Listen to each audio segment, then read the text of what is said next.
koinda. Botuninga te, pana poto, site ya sikeye. Kilongo TV. Kilongo TV. Boss abonné, ebele.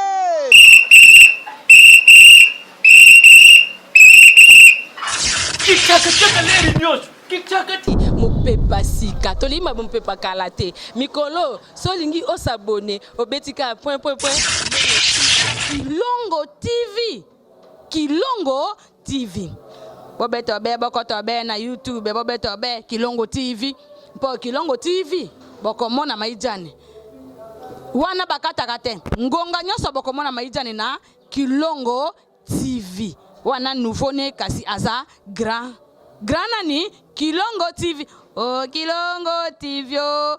Kilongo TV zene moko ebotami eza moke kasi avimba na kati. Kilongo TV bokomona makambo ya minene mpo yasa akaba viko le kabatunyaso. Kilongo TV bisous bye. Na Kristo tolamuka na pongi bilembo ya suka ezomona nae aloba na Yesu ekomoko kisama mokili ekomi na suka mosali na Nzambe Jean-Paul Mayata za kote ya biso Balanza Kilongo TV mbote na biso mbote na yebiki ba meilleur V ne do présenter Mikolo meilleur V année 2021 ezala année esengo année moko ya kimia année moko ya mapamboli yango lelo toye awa na Kimantseke toye ko sala surprise pa bandeko moko tona ba awa baza bandeko o baza différent na biso baza na handicap moko oyo tindi biso to otala bango ndenge baza boye bomona bango baza mibale kasi bamonaka te e babeta biso mwa lisolo et puis tokosola bango toele bango mwa surprise toze elongo na pasteur Kosi nayebi te na banda pa ya nani baza mibale papa aza mopanzi na ngai ya mbote papa Mbete Maurice papa Maurice na kuna kombo bonjour papa Jonas bonjour balobi bonjour ba mibale bomoni boye bamonaka te baperda vie et papa Maurice yebisa biso nano esala ndenge nini bomona te bobotama boye to miso ekufa bino na kimokolo tobotama nango boye te zaka kobotama na biso ezalaka na age ya 8 ans nde toyaki kokwela makambo ya butu tozomona te moi tozomona tokoma na ba nayoki malamu te na age ya 8 ans age ya 8 ans tozalaki komona butu kokomona te moi ozomona soki kaka butu ekomi bomona te komi butu tokomi ale moye totambola eza te tozomona na biso na age ya 5 ans nakomi na bandaka nakomi na première natangaka na missionio eza na ngando awa Kimantseke ayeko koma na bamoma moko bo kobeta moto kebeka bavandeli makambo etali ngai kuna na mwanda kuna pa chef de famille eyeko leka bobo tokoti radio nani examen na campus manete eyeko mona na oya moi ya butunde ya nani ya butunde pardon ya butunde ali oyo basalaka kumonta moko be ya nani ya ambassadeur moka ya France ya tanga Mobutu ali maneti na biso mona yanga imona na kiali ande ta bayoko sala kumonta ya ambassadeur wana bamindele bakimi na mo bakena bango bajongi na mo na poto ba docteur ali kendela ka ndengwana na yokuta moka zaki na tima bana futela maneti wana meka ko la tango kitoko eyoko koma donge tango bamba pate yoko makati ali mulili banyo kota ya moi ngai nde yati kokomela nga moi natambola lifi te na age ya 38 ans nali na bandi komona lifi te bakomi kosimba nga na bandi kokende koteka na nganga moko nde na bandi kokende kotekaka na moma moko boye toyo kokoma na 2010 nde makambo ngo yati kozwa ngai nazomona lifi moi te eza boye mesiko ekoma na moi na butu bomona moi na butu nakoma komona suite na docteur baese mne eza maladi nini bon temekaka balobanga na biso te pare te eza kaka ya bakutime ndenge ya kozongisa makila me tomonaki yango mpenza eza nango mpenza réalité eza nango kaka mitema mabe kaka Depuis 2010 style le 2020 au mona asusu. natalisaka na église bayebisa nga ati nde ezaka likambo ka ya kolandelaka na vie de prière kaka na badelivrance ya Donc na délivrance. mais avant monsieur Koufa vous avez une vie normale. nazalaki nanga vie normale. Obalaki déjà nazalaka nanga na en tout cas na makanishi ya kozala na mwasi te. nanu te. Bino mbali ndenge moko. C'est vrai tous un pasteur Kosi. Ah ouais, pasteur Kosi qui est sur la bandeko. D'abord ça lui on est vraiment papa Rabi eza lisolo ya pasi kotala mutu moko ande komona déjà et tout un commis se koufi eza facilité eza pasi mais to lobanine ici salami na Amos chapitre 3 Bible bi likamote ko sa mana mambele asu nzamba permettre été quel que soit ningi ko ko zela et to lobanka dia voulu tout ça sur le rôle batté. C'est vraiment choquant, mais oza mutu ezali bomo eza donc espoir ko ko sala pekaka. Et Mexico yo to moni mama zate Mama akendaki kolala veille yalongwaka même ba 10h à 11h akei po ayambaka pe bato kuna bon na église kuna bapesa moi responsable ya misala ya nzambe ka kuna yango akendaka avant po ayamba bato bongo soki pokwa nange koki bakoti na nuit prière.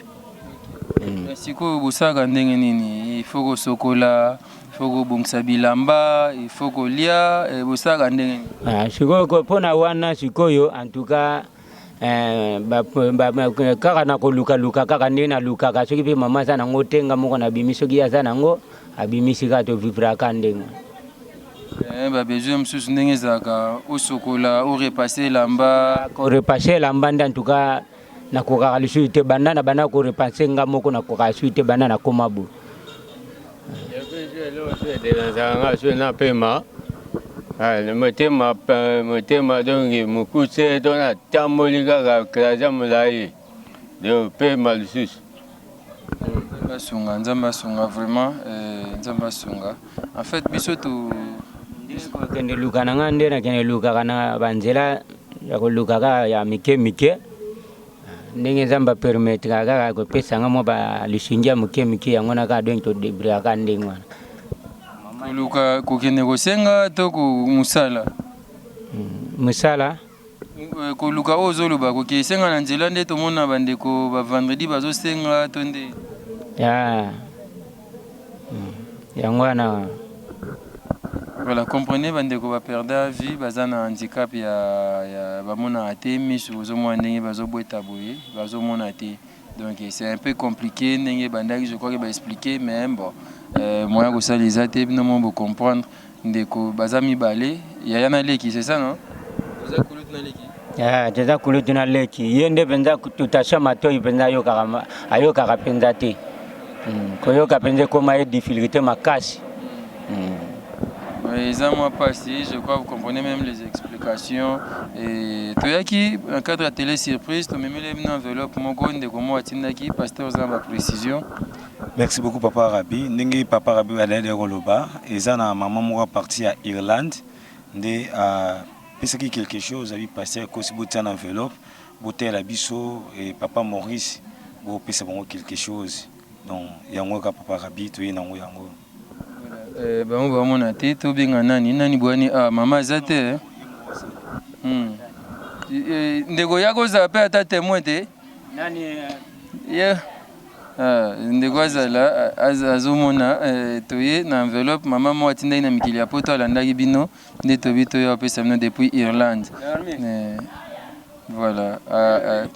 Abi azoya comprenez kosunga bato eza malamu nde makomi lobaka opesi na bazangi eza lokwa ka déficit nkolo ezala malamu mingi et pusana awaya pusana neza mwa pasi kozana bato bona ndenge biloka mesa ntuka koto penza koteka penza koma penza donge pasi koteka koma pasi na koza na biloko ezala nango ebele na kosenga nzela pa na bino bosunga nzamba sunga pesa enveloppe ango yozwa Zwa. Papa Maurice. Enveloppe yango papa. Voilà. Yango nalobi kaka te nde mpo koteka nde awa ekoma mpenza ngai mpenza mwa pasi. Mpona ndeko oyo akanisi bino atindi bino quelque chose na enveloppe wana olobi.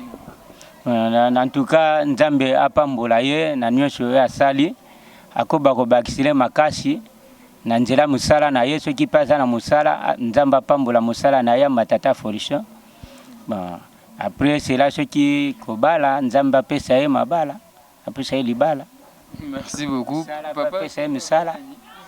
Papa Zona. Obi nini mpona ndeko atindi bino quelque chose? Moto atindeli biso quelque chose yana soki olobi nini mpona ye? Natengi merci na Nzambe abosanaka biso te mpo kotalaka biso po tomoni place ya kokende te ka totiaka liboso na beka na Nzambe. Merci beaucoup, merci. Pasteur Kosti, je crois, merci. Et voilà. Merci ma soeur, je vois geste toi que non yango na tana kimbantie ke na mwa kati ngako to nebi bienté eza na mwa kati na kimbantie ke ba quartier ba kuanga côté école Titos to yaki merci na tanki futa merci Bodrick Mayata merci na bandeko bakanisi bandeko na biso awa nzambaza na bineze na carte télé surprise et on te ko surprendre ba papa mso mbale baza ba aveugle ba mona raté nzambaza na bango merci.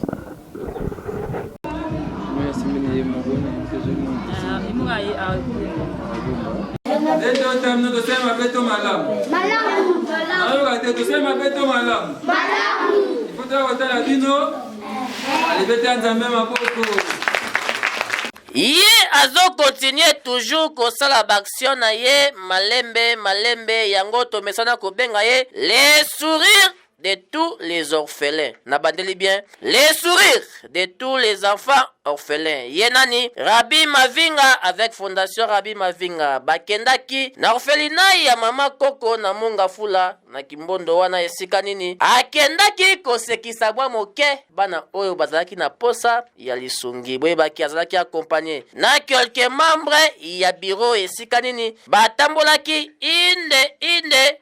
Si na orphelinat ya makoko wo ndenge toyebi yango ke atambolaka maboko pamba te nyonso ezalaki au rendez-vous basavon ya kolia bilamba. Rabbi Mavinga asekisaki bana oyo bamesana kozala mawa toyoka bango.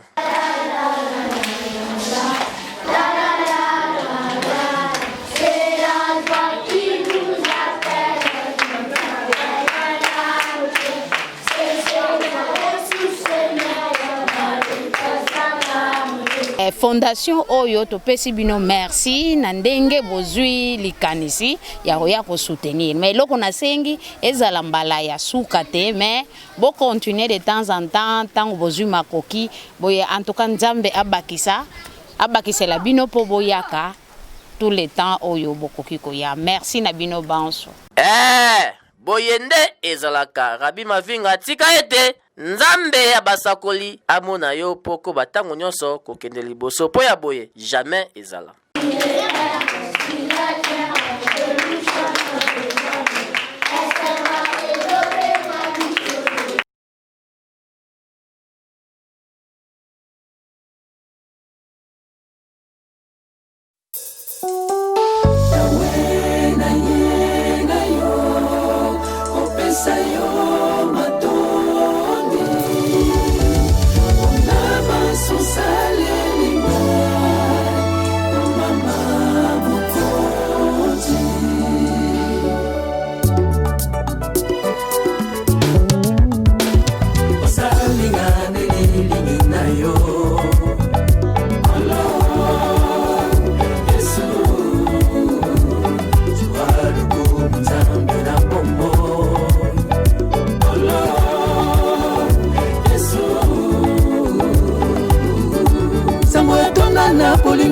Asali pongi ya kolala ye mokolala nimbaka te pakengela bana na ye.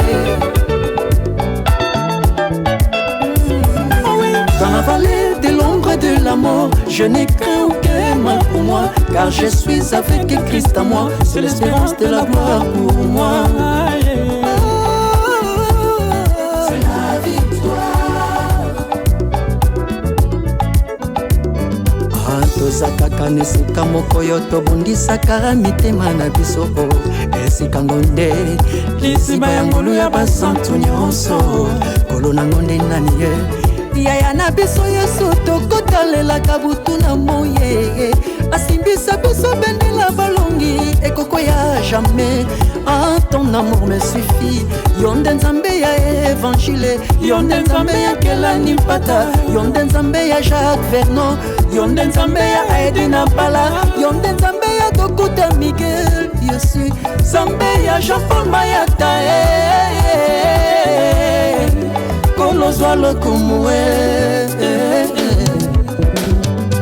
Kikambo kamwa elekela ngai Sambe mobimba sundoli kembo Akiti na se ya lati nzoto Pasi kolanga na libulwa masumu Baganga kabasali banzambe Akose kwa pelokola Yesu Kasi kino lelo yo batikala mabele Isolo na bango ekoma suivre Désolé, désolé, désolé, désolé Likambo kamwa elekela ngai Sambe mobimba sundoli kembo Akiti na se ya lati nzoto Pasi kolanga na libulwa masumu Baganga kabasali banzambe Akose kwa pelokola Yesu Kasi kino lelo yo batikala mabele Lisolo na bango ekoma suivre Désolé, désolé Oya ngande nzambe ya solo Denga kendaka ndenga kozonga Le véritable Dieu, mon Jésus Otala Masia Iwana Zalikoya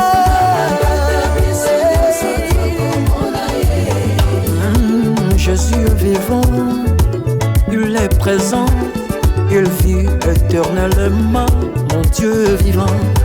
Otala Masia Iwana Zalikoya Otala Masia Yesu Iwana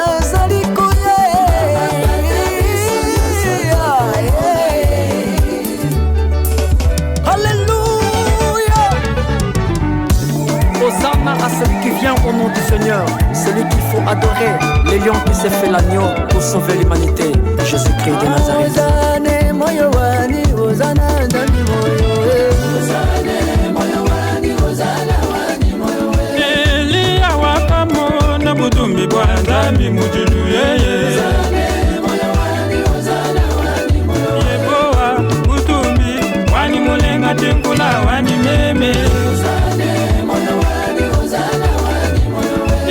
Mujenga mugole yebo wani shabana wanyo Bikula nkula wanye Mkokolo wa mai matoge Yepanda ndila wanyo Igwaja mujenga mugole yo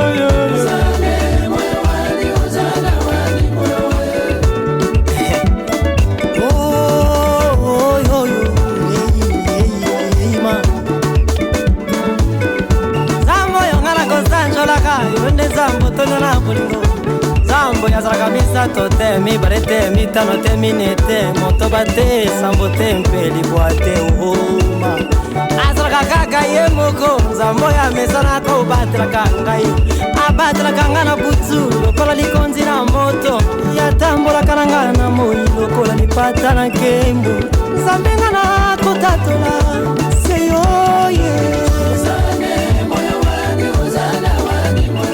Kitisa moto liboso ba profeta bala ba profete ba kufa Zambe moto de biso to kotombola soki yote nchipinga wa basa Zambi wani meme Zambi wani memo Zambi wani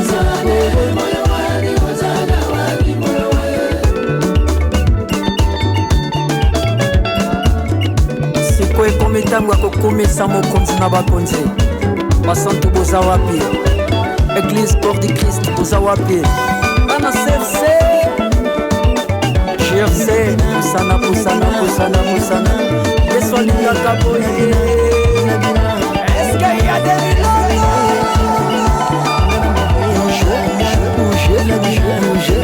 Awa tokoyemba te Bien la Yesu na ritsi boye kaka Ena linda mura mawete